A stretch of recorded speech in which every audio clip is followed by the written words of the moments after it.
to San Francisco. You're listening to Pod at the Palace with Curtis Wilkerson on Inside Arkansas. Well, I hope none of y'all turned that game off when Arkansas got down by 18 with a little under 7 minutes to play. Curtis Wilkerson and Andrew Ellis here with Inside Arkansas, the Pod at the Palace postgame show following an 85-81 loss for the Razorbacks to number 3 Alabama. And listen, there are no moral victories, obviously, at this point of the season.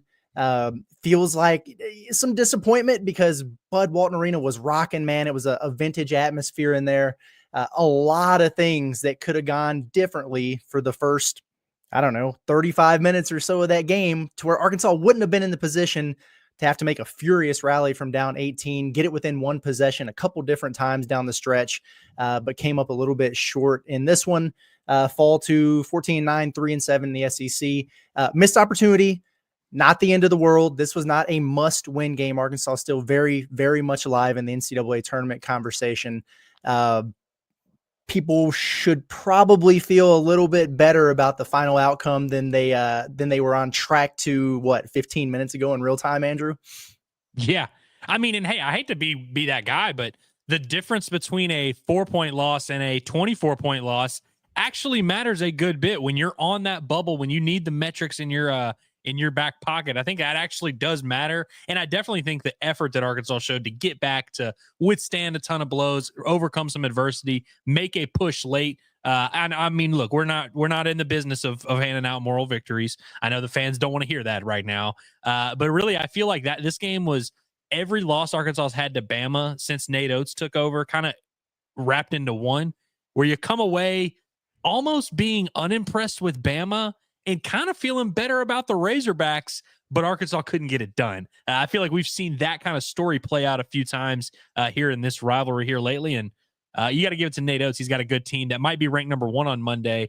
Ultimately, we all kind of came into this game thinking one of two things was going to happen. This was going to be the culmination of this big run Arkansas is on, and kind of the moment the fan base officially falls in love with this team and solidifies the run that they're on. Or it was going to be Arkansas kind of getting exposed, getting back to reality, getting their ass kicked. And neither happened in this game. I feel like this was just a good basketball game. I thought both teams did some good things. Arkansas played Bama very close, and I don't even think it wasn't one of those things where Arkansas kind of just gave them all they could and played their A game and it came up short. I feel like, you play this game back 10 times.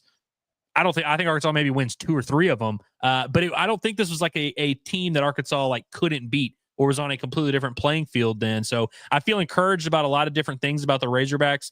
They still have obviously a ton of work to do. There's going to be plenty of bubble talk, plenty of NCAA tournament talk. We knew it wasn't going to be easy. You weren't just going to easily sneak on through and be on the right side of the bubble and then never look back. So this team still got a lot to work on, still got a lot to do, but I feel pretty confident still that they are in a good position to do those things.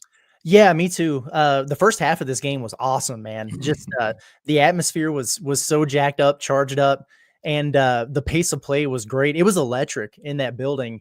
And man, speaking of pace of play, their tempo, it's just insane. Even after Arkansas was making baskets, they couldn't sprint back in transition fast enough. The up and down was cool. The two teams were trading punches. Big Z was going nuts in there. It was a blast. And then a really important stretch at the end of the first half where Arkansas has just got, Z's got 2 fouls, Theo's got 2 fouls, Nelly's got 2 fouls. They had no offense out there on the floor, and we're able to kind of weather that. You get to the half within 6. Then things started to turn on them. It felt like it was getting away from them, and eventually got down by 18. That comeback down the stretch was really impressive, and it coincided with, like Jonell Davis, who had given you a nothing burger for a majority of the time. He starts getting it going a little bit, went on a little personal 5-0 run. Z kept doing his thing. Billy Richmond, who I thought really, really stepped up and played tremendous in this game. He's dealing with something with his shoulder. He was getting a little treatment right before the start of the second half. But some guys stepped up, no quit in them. And that's good to see, man. I feel pretty darn good moving forward for these final, they have 8 games left in the regular season. This is a team that's capable of doing what they need to do to get to where they need to be. Just fell a little bit short tonight. It was too little, too late, and that's okay. I thought they did some good things. You wish it would have turned out a little bit differently for you, but that's all right. I know a lot of people were upset with the officiating in the game. just inconsistency is the only thing that really bothered me about it. I thought that they let some things go in the first half that they didn't in the second, and then you're too deep in foul trouble before you can make the adjustment. I thought Nate Oates actually put on a masterclass of working the officials, even in situations where he didn't need to, or when things were already kind of going his way. He was really, really working them over, and then he'd immediately get the makeup call on the other end. He did it over and over, and it felt like for a stretch in the second half when Alabama really started to extend that lead, it was because Arkansas, for whatever reason, they weren't allowed to match Alabama's physicality, I guess I should say. And that's part of it. And then the other part of it is Bama did a pretty good job of just ducking their head and driving and absorbing contact, whereas Arkansas was kind of doing the things where they were trying to avoid it or bait the call or whatever, as opposed to just focusing on shooting the basketball. That's why you have, Knox missing some point blank stuff, Nelly shooting one over the top of the entire damn backboard. So you had some of that. They adjusted too little too late. Yeah, I agree in the sense that like we can probably do the ref conversation like every game at this point. And I definitely think there was every single game we can go through and sit there and say, oh, these calls should have gone this way. These calls should have gone that way.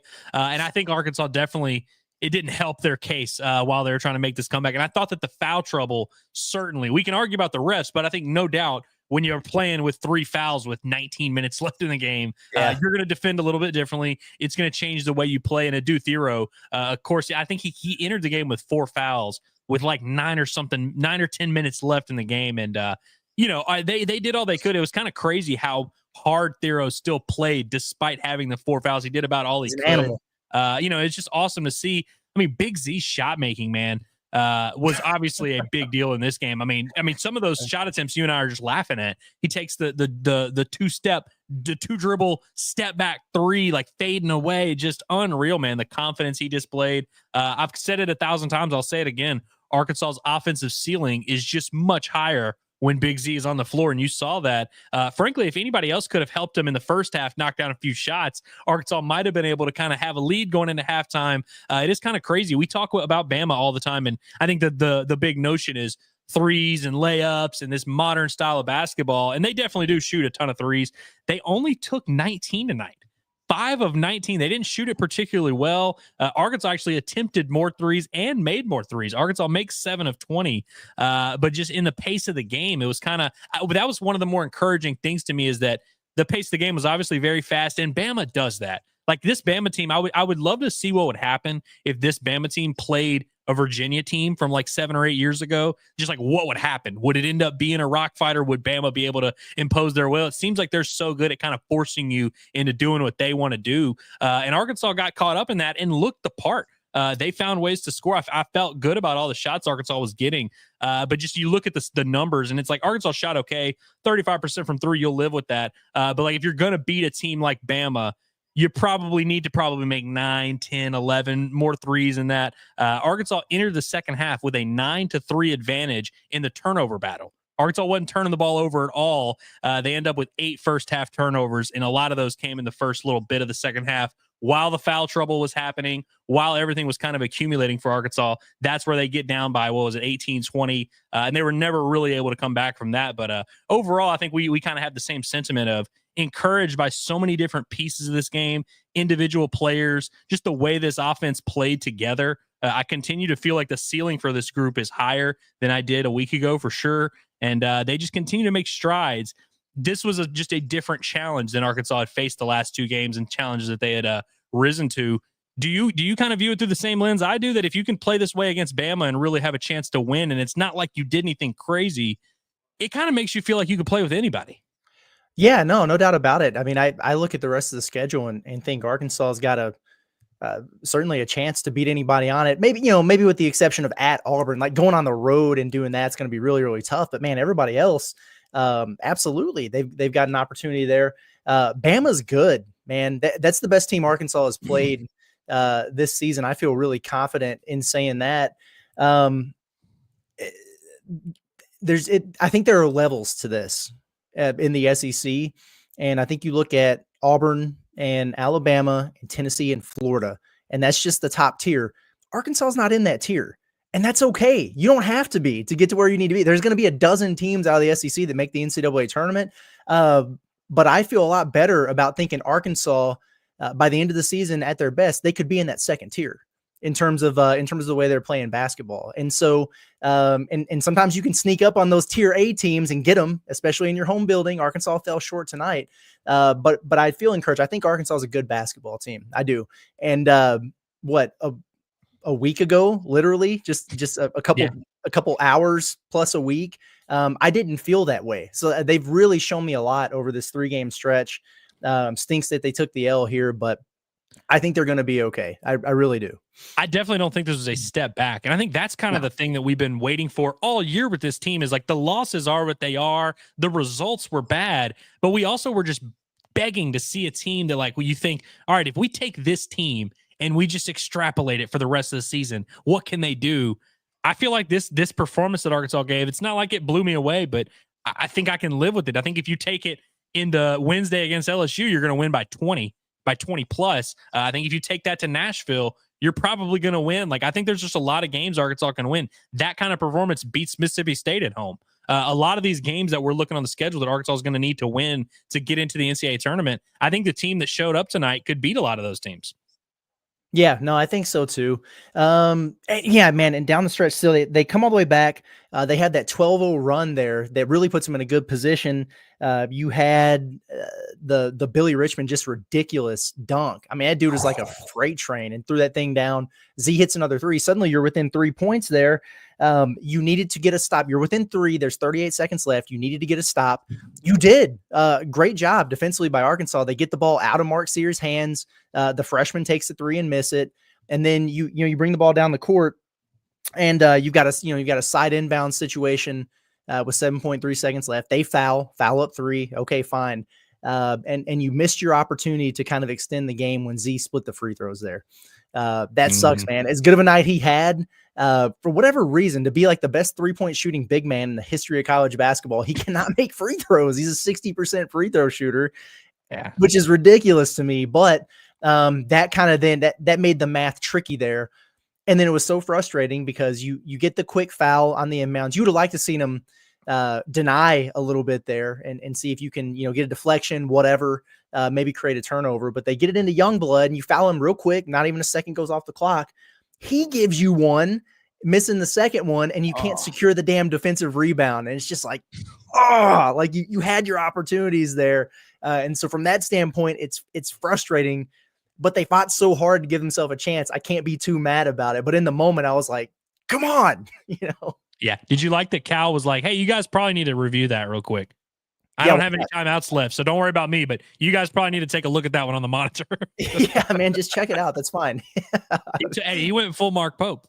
Yeah, he did. He went full Mark Pope. And folks, we're going to get to your chats here in just a second. It's a reaction show, so we're going to hop into that and see how everybody's feeling. And I think it's based on what I've been seeing, it feels fairly rational. I think people kind of feel the same way. There's some people who are pissed. I get it, but you know, it's fairly rational aside from like a few trolls, and then yeah, well, of course. Hey, welcome back, BBN. We missed you this week. We were it was a ghost town around here, man. We were waiting for BBN, and right, went over South Carolina. That's all it took. They were like, they're back on the wagon now. Yeah, good. Yeah, congratulations on that one. Good job, fellas. Big Z finishes with a career high 27 points. He was incredible, man. Really, really good. 10 of 18 from the field, and he was scoring around the basket. Knocked down 5 of 9 threes in this game, 7 rebounds. He was, he looked like a draft pick. He needs to chill out a little bit because I'd love to have him back next year, but he keeps doing this. He's going to be out of here, But that was good to see. He owns Alabama, man. I mean, he crushed them last year with Kentucky. We talked about that on Inside Arkansas Live yesterday, and just really gave him the business again in this one. They had no answer for him. Or Adu Theo, who had 22 points, despite playing through the foul trouble. And it sucks because he got called for what I thought was, and I think when we see people who are pissed about the officiating tonight, I think a lot of it's some of the things on Theo, like a phantom moving screen. And then the one time he falls, he's down on the ground and a guy steps on him and he gets called for the foul. And it's like, man, ticky tack. Not having him on the floor for more than 24 minutes. Sure, maybe that did make a difference. Okay, like some of that stuff's going to happen. But whether it was Z or Theo, whenever those guys had Grant Nelson in their sights, it was barbecue chicken, man. I mean, they went right at him, and I was really impressed about that. And they needed every single point from those two guys on a day where, outside of some, I don't want to say hollow stats because they made a game out of it, but some late stats from Nelly, you really got nothing out of your starting backcourt. Yeah, I mean, frankly, like I know we've come full circle on Nelly, where I think the fans even kind of like Nelly at this point. But definitely not his best game. And I ultimately, like, most of the shots he took, which has kind of been the story. Most of the shots he took, I'm like, yeah, I'm cool with that shot. Just make it go. Just let it go in. The 1-3 he made was probably like the most heat check, poor shot selection shot he took, where it was like a pull up in transition. But it was one of those, I think he was like, I just need to get one to go down. I thought he was a lot more aggressive, like going towards the rim. And a lot of that I liked for the most part. But I think we both agree, Nelly going towards the rim, not quite as dynamic as Nelly catch and shoot, Nelly pulling up from distance. I think that's kind of what Arkansas needed. Again, like, you're just not going to beat Bama, unless you're really knocking down a ton of shots. And outside of Big Z, Arkansas just didn't have enough shot making in the perimeter. 7 for 20, not like it's a bad night from three or anything, especially when you have Bama going 5 of 19. But they definitely could have used some of that shot making. How about DJ Wagner? 9 assists, which he has the most quiet assists ever, because I didn't check StatBroadcast until about 2 minutes left in the game. I'm gonna tell you something, buddy. I did not know DJ Wagner had 9 assists until you just said it. It's on you. And that happened in the Kentucky first half too, where the Kentucky first half were like, this guy just not doing anything. It's like, oh yeah, it's 6 first half assists. Okay. I thought the backcourt, I'm cool with the decisions they're making. I'm cool with most of the shots they're taking. Just got to make a few. For whatever reason, at Bud Walton Arena, Arkansas's backcourt does not like shooting. Yeah, it's unreal how that happens here. Just a couple notes on the Alabama side, and we're gonna hop into the chat. Held Mark Sears to 11. I kind of, on the preview today, I tried to do it a little bit different and Alabama's only lost 3 games, so I was thinking, well, how did that happen? Like, were there any patterns that formed there? Arkansas followed the script, man, because in those games, you had Mark Sears held below 15 points in all 3 of their losses, and he was a combined 3 of 21 from 3. Well, he has 11 points in this game, and he goes 1 of 4 from 3. So good on Arkansas from that standpoint. In those 3 losses, they were averaging about 15 turnovers per game. They had 14 in this one. And in all 3 of those losses, somebody in the opposing front court went off on them. Trey Kaufman-Renn for Purdue. It was the Biddle kid for Oregon, and it was Malik Dia for Ole Miss. And then you get nearly 50 between Big Z and Theo combined. It's like they followed the script to get it done there, man.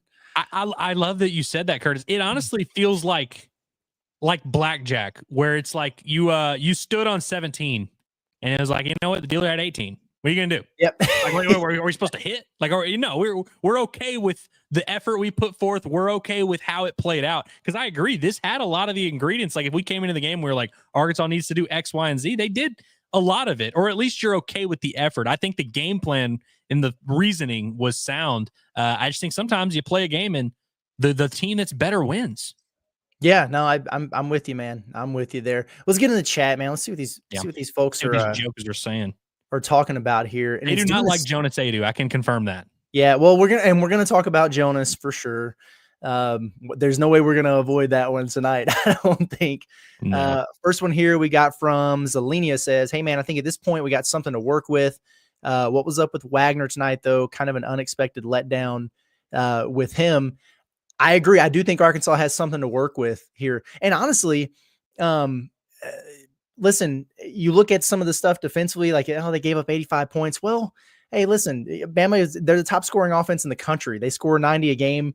Like Andrew, like you mentioned, held them to 5, made 3 points. I mean, my goodness, what do you want there? Had a hard time containing the dribble drive. And how many offensive rebounds did they wind up with? Only 11. Okay. I could have swore it was more than that. Yeah. So yeah, I mean, really considering who you were playing, they did a pretty good job of some things there defensively. And on the offensive end, you scored 81 points. Again, this time a week ago, we were literally questioning, saying, does Arkansas have 80 in them? Like, can they do that? And then you go 89 at Kentucky, fall just short of that with, was it 79 or whatever at Texas, 78? How many did they score at Texas? I don't know. I just know they scored 89 in Rupp. Yeah. And then you get 81 in this one. So, and they didn't shoot particularly well. They had no shows from like several guys, and they were still able to get to 81. So I'm kind of with you with DJ. Yeah, just 1 of 6 in this game. I think that Alabama's length around the rim bothered him. Sometimes you see him get downhill, and he's a really good finisher with that, when he's going left. And he wasn't really getting that in this game. He only had 2 shots inside the arc. And so that tells me something. He was kind of doing the thing too, where he would drive into no man's land and not really have anywhere to go with it. Hey, he wound up with 9 assists, so that's great. But I think it was Bama's length that was bothering him more than anything, personally. One, you know how you just have teams just straight up going under screens on him, like perfectly content to let him pull up from 3. And the one time they really baited him into doing it early in the shot clock. Yeah, they did. I think that kind of gets in his head a little bit when teams go under on him. Yeah, I think so too. And the other thing, and I thought this was Nelly's biggest problem in the first half. Bama's really not that great defensively, but just because of the pace that they play at, they speed you up so much. It just felt like everything was rushed for Arkansas, even offensively in the first half. And I think that can impact things a little bit. They settled in a little bit in the second half. Hell, they scored 47 points in the second half. So a lot better there. Yeah. But Chris D says, I love the heart they showed. They've clearly taken a step up. Yeah, I mean, that's the thing, because you beat Kentucky and it's like, all right, was that your Super Bowl? Can you back it up? And then they validate it at Texas, and you think, okay, well, were they just riding the high off of that? And then you lose this game to Bama, but you played really well. They have found something. This is a team that's starting to put it together. That doesn't mean that they're going to go on a damn Final Four run or anything crazy like that, but it's a good basketball team, and they're going to win some more games here down the stretch, I think. Yeah. The student section says, yeah, I don't think the refs were too bad today. Yeah, it's just some inconsistencies in there. I don't think they're ever good, particularly. I didn't think it was crazy egregious, but I think the reason people are so ticked about it because it was such a clear factor in the game, because Thero's in foul trouble, Z's in foul trouble early. You had a bunch of guys who were saddled on the bench with fouls. So then you're really like eagle-eyeing every single call. You know what I'm saying? There was also that possession where I think Billy got called for 2 fouls on the one side of the floor back to back. So it just kind of felt like that a little bit. After Mark Sears clearly pushed off on him, and they were letting Youngblood, he got away with like a half dozen travels. Like, I mean, there were some things in there for sure. Yeah. But it didn't stand out to me nearly as much as it did at Texas the other night. Personally. This was just textbook college basketball officiating, frankly, which is not good, but it was just, it didn't stick out as more egregious than any other game. Yeah, no, I'm with you, man. Delane Ford says we're a tournament team, in my opinion, too. Yes, I mean, obviously still a lot of work to do, games to win. Losing this one, it's like you're going to wake up tomorrow and all of a sudden people are just going to have you off that bubble. Yeah. It's like, oh shit, they lost by 4 to Alabama. We're going to pull them off the list. No. This isn't going to hurt you in the metrics or anything like that. In fact, you might even get a little bump. I mean, it wouldn't be crazy for you to get that. And the other teams around you on the bubble, a lot of them lost. Like Georgia lost to a Mississippi State team that is not as good as Alabama. Oklahoma got the hell beat out of them at home by Tennessee, whereas Arkansas played a little bit closer. Texas loses to Vanderbilt. Like, those are all the teams. I'm just talking SEC that are kind of in that bubble-ish conversation with you. You lost, but you fared better, I think, than the other ones anyway. Yeah. Now, I mean, I really don't lose to LSU Wednesday. All right. Of course. Okay. Of course. That was kind of what we said going into the week. You needed to split these 2 games against Texas and Bama. You split them. Fair enough. It was just weird that they won the first one first. But yeah, no doubt about it. Kick LSU's ass. You're right back in business. By that point, process of elimination, you might even be in the tournament. Yeah, I mean, that's LSU by a decent enough margin, say 12 or more. I think with that game and the Alabama game today, metric-wise, that will give Arkansas a little bit of a bump. Nothing crazy. You don't get a ton of points for but just by margin of victory, with this one being close, if they're able to beat LSU by double digits, I think they'll get like a slight bump. Right. Yeah, I think so too. This was funny. I started this one because it was right as we went live. Russell's like, no, I want everybody to settle themselves down tonight, because you could just feel like people were so worked up about it.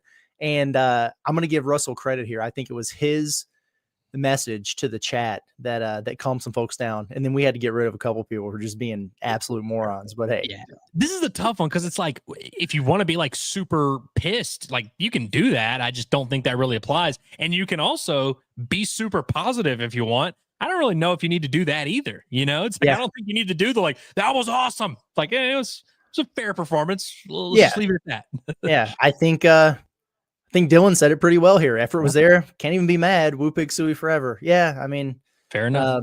It sucks. I've been way angrier and disappointed in many other losses. In fact, all the other losses this season, I think. So this was a morally superior loss. Yeah, there we go.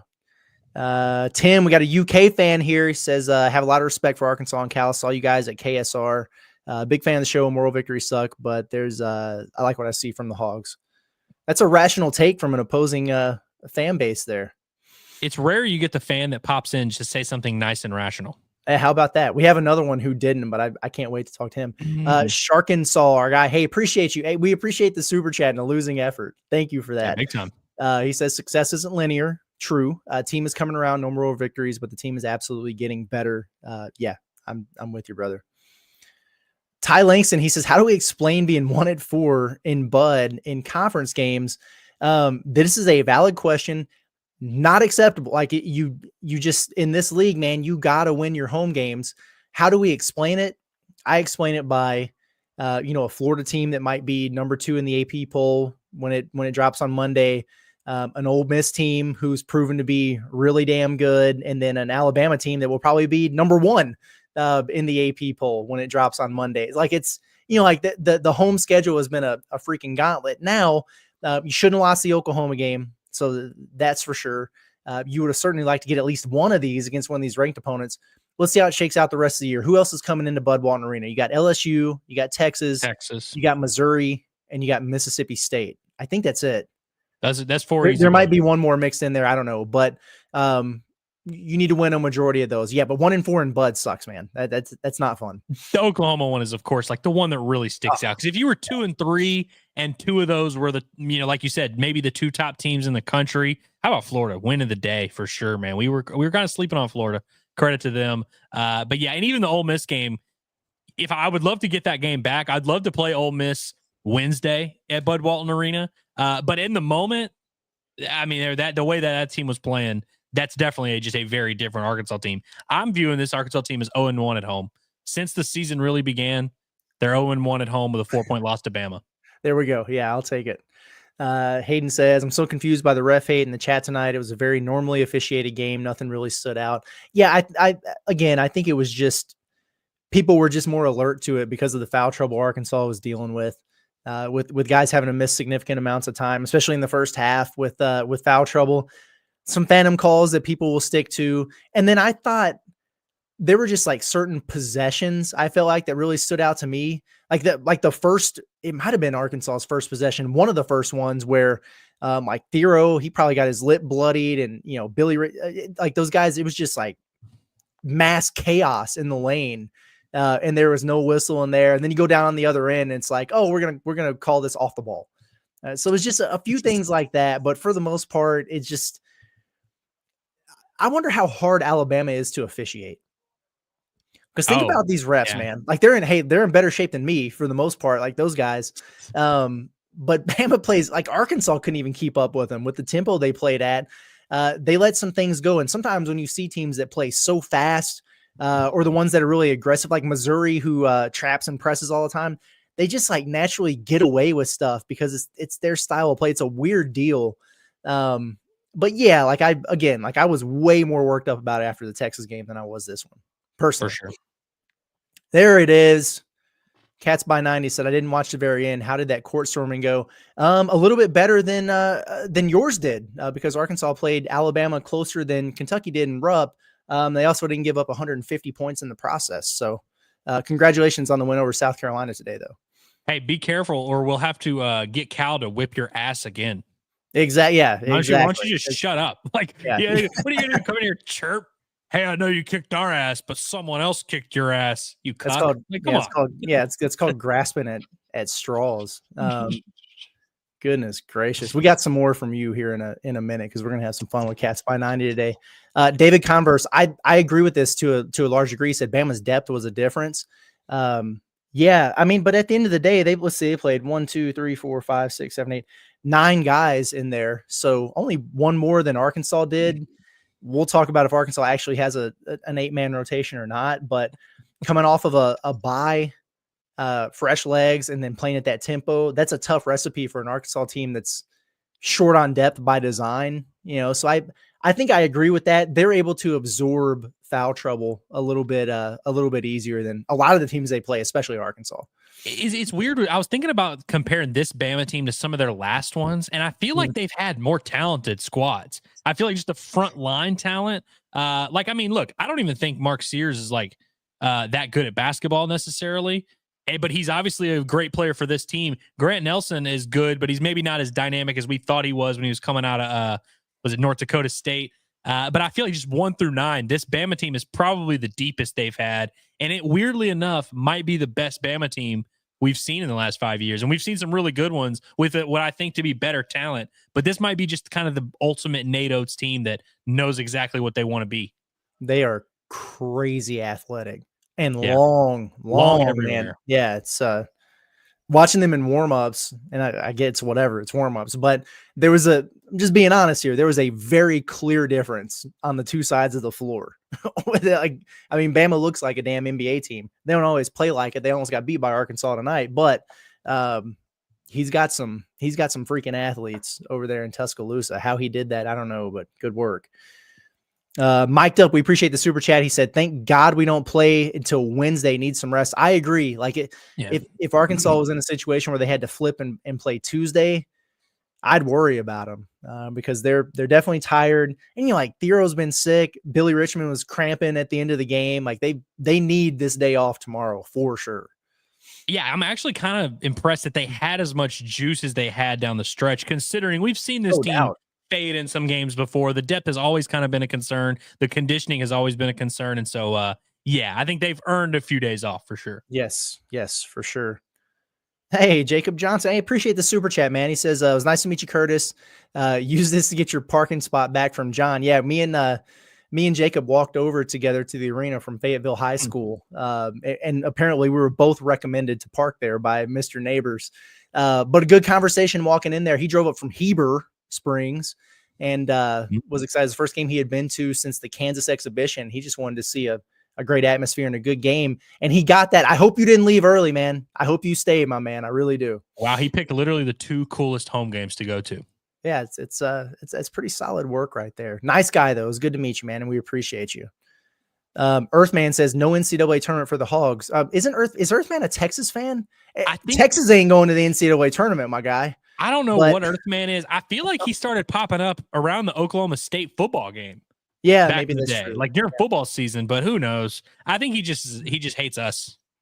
Yeah, maybe so. Which, and that's just not a true statement. And there's no definitives right now. This is called the bubble. This is the life you live right now. Again, the Earthman's not a Kentucky fan. It's really more directed at them. But all week long, it was kind of hey, don't let us win. Get your licks in now. Obviously, Arkansas beats Kentucky, and everyone immediately goes to you're not going to the NCAA tournament thing. It's you better get that out of your system now because it's not as much of a guarantee as people are seeming to act like it is. Right. We have some, and this is a Razorback fan. Arkansas is not making the NCAA tournament. How is this a laugh your ass off situation? Also, what about tonight's game makes you think you came over to tonight's game and you're yeah, this team totally not going to the tournament? Right. Yeah. Just, what are they 9-1, 10-1 now in the SEC? Alabama's a wagon. They were preseason number 1 in a lot of polls. Went to a Final Four last year. Got a lot of dudes coming back. It's a really, really good team.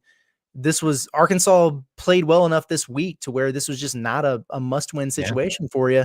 And it's not going to hurt them. It's really not. So if you feel that way for other reasons, fine. But I certainly don't think it's because of this result. Cats by 90 says he'd rather be 500 in sex than 3-7. I'm guessing you're not 500 or 3-7 in sex. If I had to guess, I'd say you're batting below that, my friend. But nice job with the typo, my guy. What else we got here? Jacob Mitchell says Bama is good, but the most obvious thing is that they built their lead when the refs started handing them fouls. As soon as they stopped giving the freebie fouls, we got back into the game. Yeah. Just saying. Fair enough.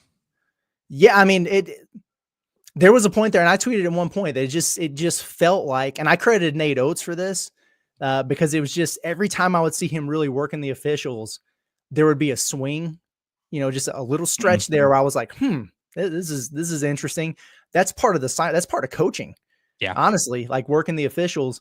But there was a stretch in the second half where I felt like Arkansas was not allowed to play with the same type of physicality that Alabama was. I don't think it was the difference in the game, but it did coincide with them kind of stretching their lead out. Okay. Cromcoat 2777 from X says the Hogs are okay, but we aren't at the level that is acceptable with Calipari as the coach. So, okay, here's what I'll say about this. I don't necessarily disagree with the overall sentiment. Like, obviously, I think if John Calipari is your head coach, you should be going to the NCAA tournament. You should be good. And Arkansas, for much of this season, has not played to that standard. So I'm not going to push back too hardly. I just don't think tonight is the time to do this bit. I don't think tonight is an example of Arkansas timing. Yeah, not playing to a great standard. Big picture, it's hard for me to say too much and argue definitively when Arkansas is 3-7 in SEC play. I would say just let it play out. I think if Arkansas makes the NCAA tournament, even as ugly, and I'm not saying that should be the standard, but if this team makes the NCAA tournament, I don't know if we can really do the whole wow, Cal really let us down. Like I think if this thing plays out the way it's trending to, I think we're going to be okay. Yeah, I think so too. This would have been a good take after the Oklahoma game. Except take out the Hogs are okay part. Yeah. I mean, they're just clearly playing way better basketball right now. I understand people are frustrated. And this is the other thing that irritates me is like when we talk about their NCAA tournament hopes and everything, people are like, oh, wow, oh yeah, well, have a parade, whatever. And it's like, okay, like we all understand that Arkansas is not where they want to be. We all get that. Right? We all understand that starting 0-5 in SEC play was not ideal. I mean, it was not good. It's not okay. But they're fighting their way out of it. Yeah. And they put themselves back in the conversation. It's something worth talking about. And the ultimate goal is to get to the tournament and see what happens when you get there. And they've got a good chance to wind up doing that. So it's just weird when people think we're taking a victory lap when we talk about these things. That's how you cover a team that's in this situation. And that doesn't mean that we're signing an extension and a raise for Coach Cal. But I tell you what, after the start that they got off to, if they do lose their best player, statistically speaking, leading scorer, NBA prospect, whatever the hell you want to call Boogie Flan, and dig their way out of this and make it, you got to give credit where it's due, man. No doubt. Yeah. Mic'd Up says 436 people in the chat, leave $2. Adds up. Thank you, man. We appreciate you. Numbers check out for sure. Yeah, not necessary. It's never necessary. We never ask for it, but we certainly appreciate the support from everybody that gives it. Witty says Adu doesn't deserve to be talked about. He's trash. Too busy singing Rocky Top in the shower. Come on, Witty. Listen, I don't think Adu needs to be the recipient of people's frustration. Because I don't think it's his fault that he is playing in these games. I don't know. I think it's just a miscommunication between everyone, between the health. I don't know if it's the health people lying, Adu himself being like, nah, I'm fine. And he actually had a nice block at one point in this game. Like, wasn't completely horrible. I didn't like the pull-up jumpers. Did you like those? No. Listen, look, I'll be honest here. It's one of two things. Either he is still not healthy from that foot injury, or he has gone from an all SEC and all SEC defensive player to one of the bottom forwards in the SEC. So like I tend to think that he's still not healthy because I just have a hard time accepting that drop off, just like I did with John L. Davis, who's turned out to kind of figure things out here. At the end of the day, this is a team that is shorthanded. And you think your lucky stars that Big Z is kind of having his breakout right now because he's virtually unplayable. Adu is. He is. And that's why he's barely playing. And listen, Arkansas had Theo and Z with 2 fouls for the last 3:40 of the first half. They went to Adu and they couldn't even keep him in there for more than 30 seconds. They eventually had to put him back in. Because you had one or two choices once John L. Davis picked up his second foul with the last 2 minutes. It was either that or you play with 4 because he's not going to put Cash Chavis in there, right? And so Adu gets back in there, and yeah, he did have the block, but he missed another, just like an off balance. It's kind of a soft play in the paint after he took a couple mid-range jumpers that were super ill-advised earlier. And then, again, like he goes from being an all SEC defensive player to Nate Oates calls a timeout, draws up a post play to go right at him and get a bucket right at the end of the first half. And that hurts some momentum right there. Cause you go into that down 4 versus down 6. I understand it's only a bucket, but the crowd was kind of charged back up. They ran it. Boom, you get posted up, give up the bucket. And then it was just kind of like, going into the half.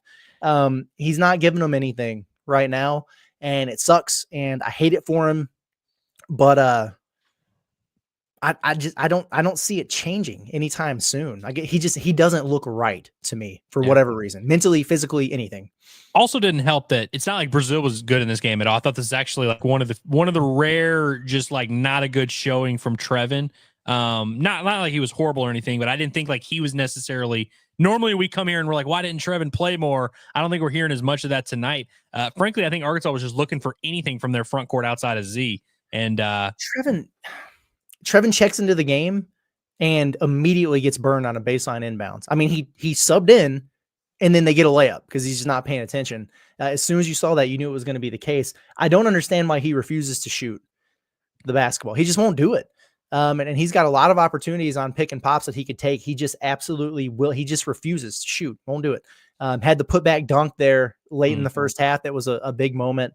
And then nothing in the second half. And I'm with you. This was one.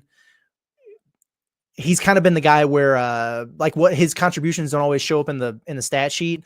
I don't think he had those either in this game. I'm with you. Yeah. Well, I mean, they were minus. It's weird. It's like you look at plus minus is obviously not something we should live and die by. But if you look at it, Arkansas was minus 15 in Trevin's 18 minutes, and they were minus 7 in Adu's 7 minutes. So it's not as simple as, hey, they were minus 7 in Adu's minutes. You just didn't play them. Arkansas wins. But it is tough when you look at it in hindsight. You have Z pop off for the game of his life, and Arkansas still really didn't get an adequate showing from the front court overall.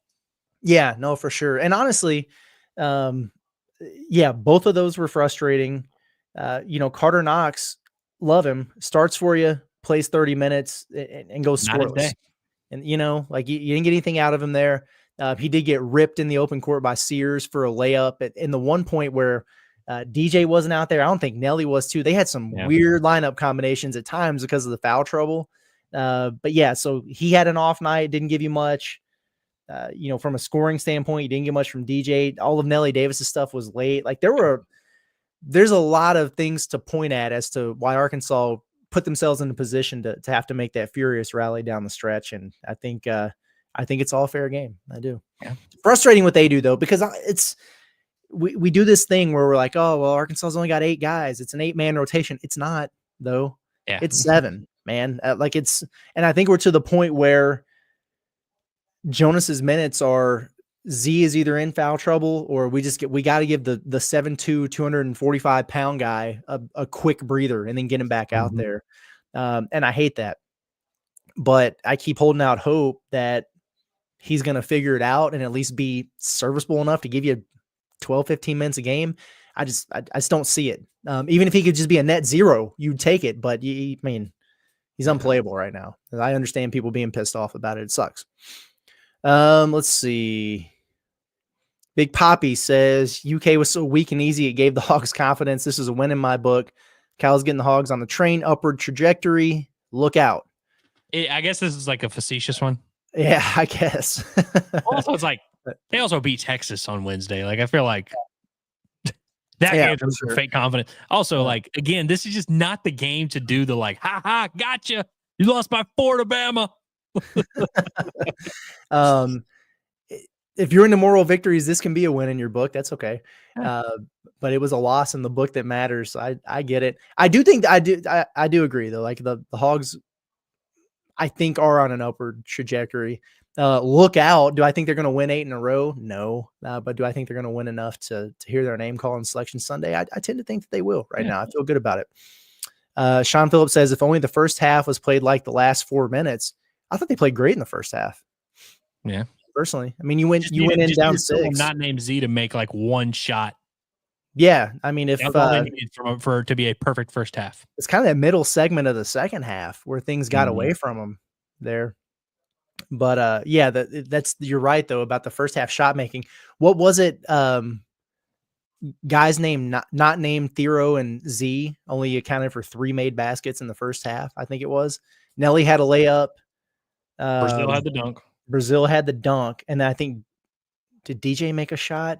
Maybe he must have made a layup at some because I don't think anybody else did, or maybe Billy Richmond made it something. I don't know, but yeah, that was not ideal. Not ideal. JP Sullivan, he says, man, we just needed a couple more shots to fall. Yes, 3J went 0 for 4. He did. Still playing so much better. They are. We have a team to be proud of. Thanks, Ellis. We appreciate you, man. Great comments.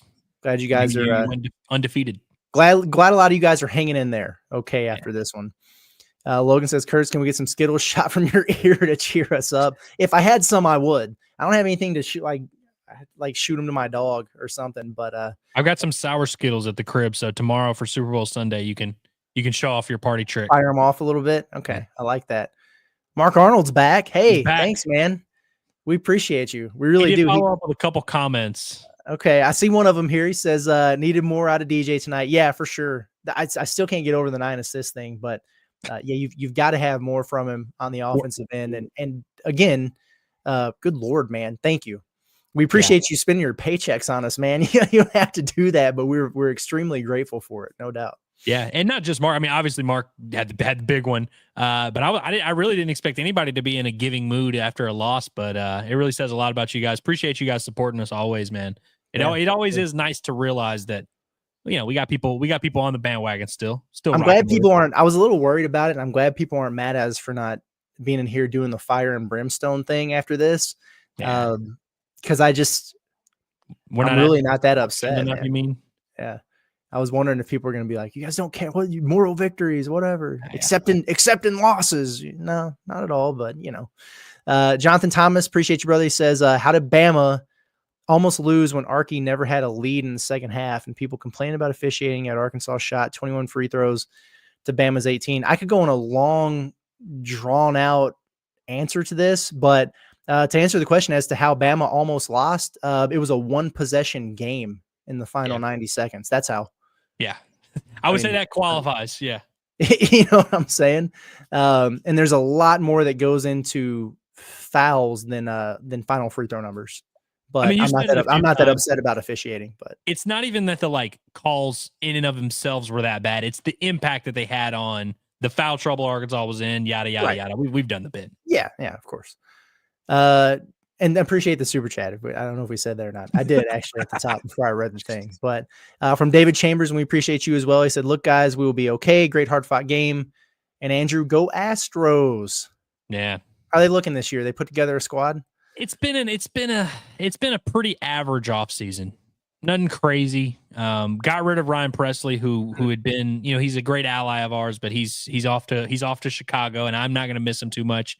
Bregman is probably not coming back, although there was a little bit of optimism in the streets last week, but I think Bregman, he's going to go his way. It's been an okay offseason. Well, my Cardinals have not signed. They're the only team in Major League Baseball that has not signed an MLB free agent, and they can't even get rid of Arenado. So I'd be happy to trade with you, my man. If we had money, I'd sure like to take them, but I don't think if we can't afford Alex Bregman, I don't think we're affording Arenado. Blue Chasing Blues, thank you, brother, for the super chat. He says the number 1 team in the nation, and they very well could be Monday. We'll see what the AP voters do. Had a bye week and we lost by 4 people. Geez, Bama is a good team. I'm sure there are some people in the chat that are upset about it, but we're not. We're with you, man. Sucks. Would have liked to get over the hump there. You didn't. Not the end of the world. I absolutely love Cats. Shout out to you. Yeah. Cats by 90 for not only owning it, but owning it with a little donation there. He said, my bad on the typo, fellas. Well, we had to get you, man, or whoever. Cats by 90. We had to get you for that one. And I appreciate you owning it there. That's good work. You're welcome here. Yeah. It's rare that you have an opposing fan base that you recognize the username, but he's become one that we really recognize around here. Yeah. Says a lot about him. Yeah, no, that's exactly right. Okay. We got through most of the starter ones. We don't have any press conference clips tonight. Where's producer John? What is going on here? He's just taking the night off. All-American. Takes the parking pass, takes the night off. This is unbelievable, man. No, he was hanging out in hopes that he could film a court storming is what it was. And still waiting on it, eh? I don't blame him for trying to do that. Let me pop through some of the more recent chats here and see what we have. We did just get a super chat though, like Good. right now. Good. We'll get there Mark for sure. First because he paid $100. Exactly. Hey, Mark, this is interesting. He says I would trade TB and Adu for one Daniel Gafford clone. You might have to include some cash considerations for that one. A couple first round picks in the deal.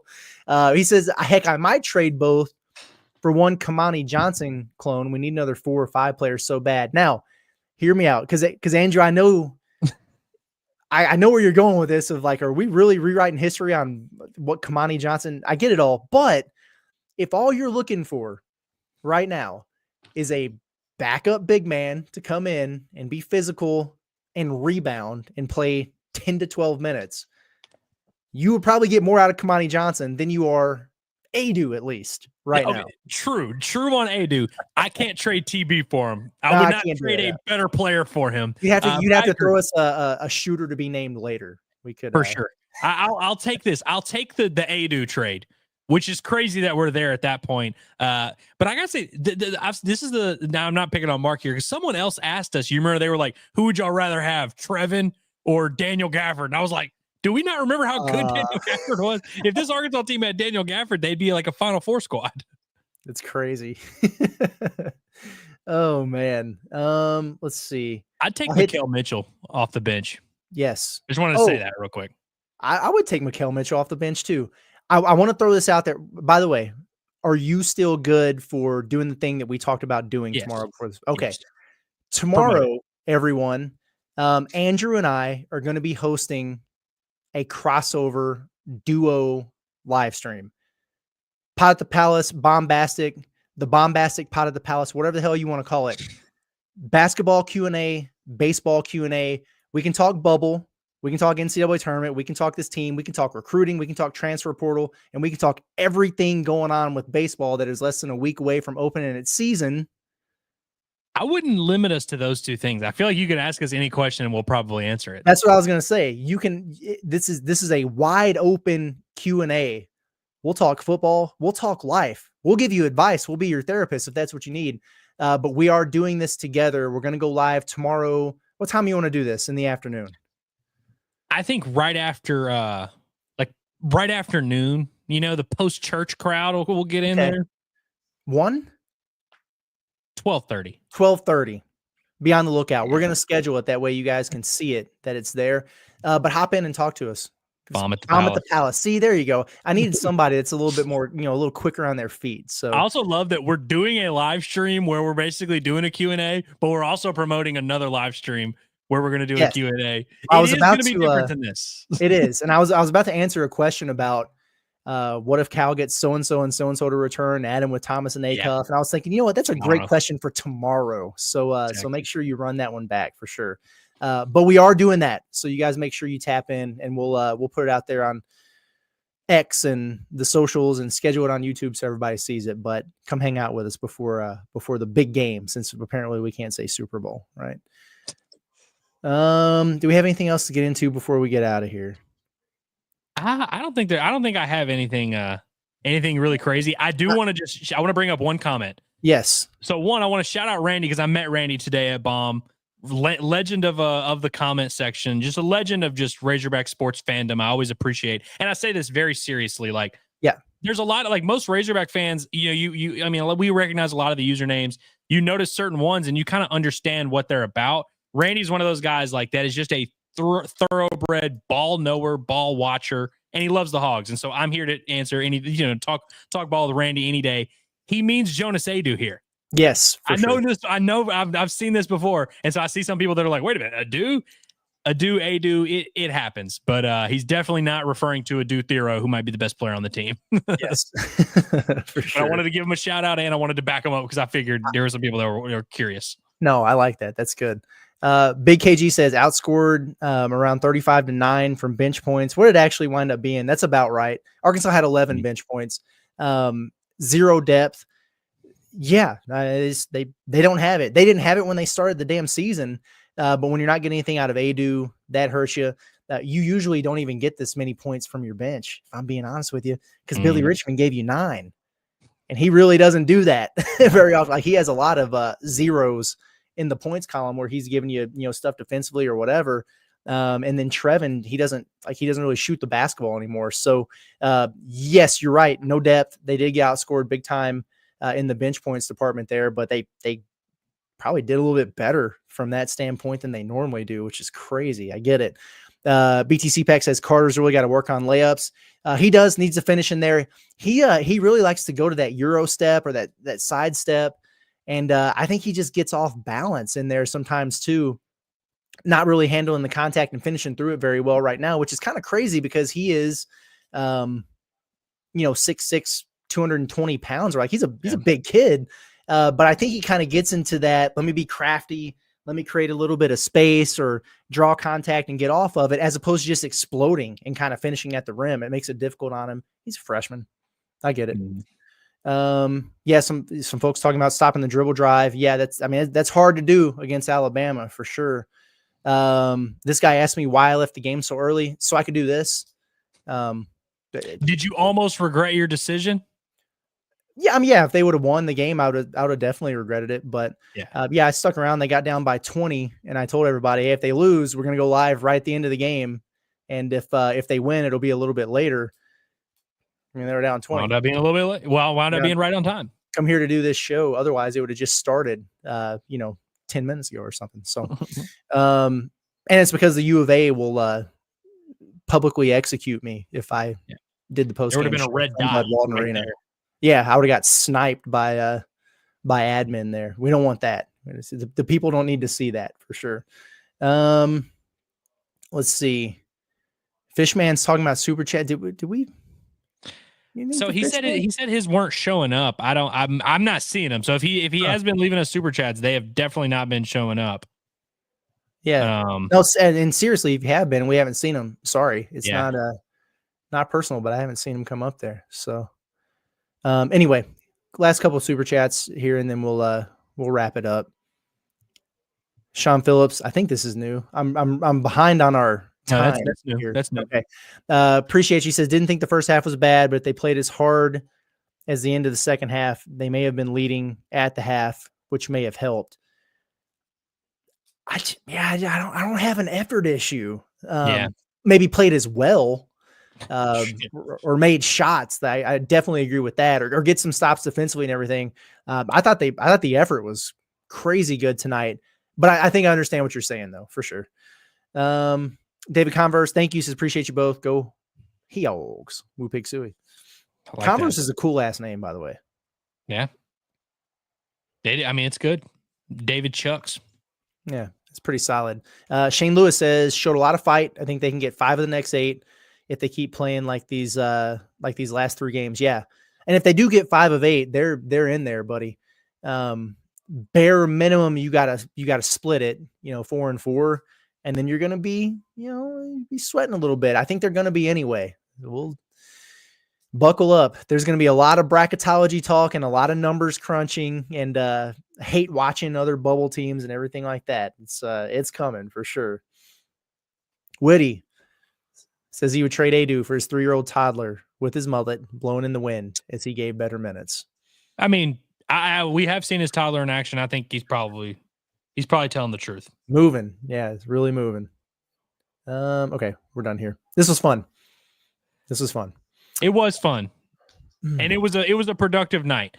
Not every day is going to be all sunshine and rainbows. Sometimes you just got to lose a close game against a very good basketball team. We've dealt with worse in our lives. Yeah. And we'll deal with worse moving forward. I'm sure it's coming. That's just part of life, man. The circle of life, if we will. But thank you guys, everybody, for tuning in. Despite the losing effort, I know it stinks. You'd probably sleep better tonight if the Hogs got the win. But wake up feeling okay tomorrow. They're going to be fine. Didn't hurt themselves tonight, even though it was a missed opportunity. And make sure that if you got questions or whatever, I mean, we're literally we're going live tomorrow, and then it's just up to y'all. Like, if nobody asks questions, Yeah. we'll just go on live and go on about our days. But if you want to talk ball, you want to talk ball, round ball, baseball, football, life, Star Wars, I can't answer those questions, but Andrew can. Whatever you got for us, throw it out there. We're going to do it tomorrow. It's going to be fun, little pre-Super Bowl action. So for Andrew, Ellis, been Curtis Wilkerson with Inside Arkansas. Y'all have a good night. Hang in there. We'll talk to you tomorrow. Appreciate everybody.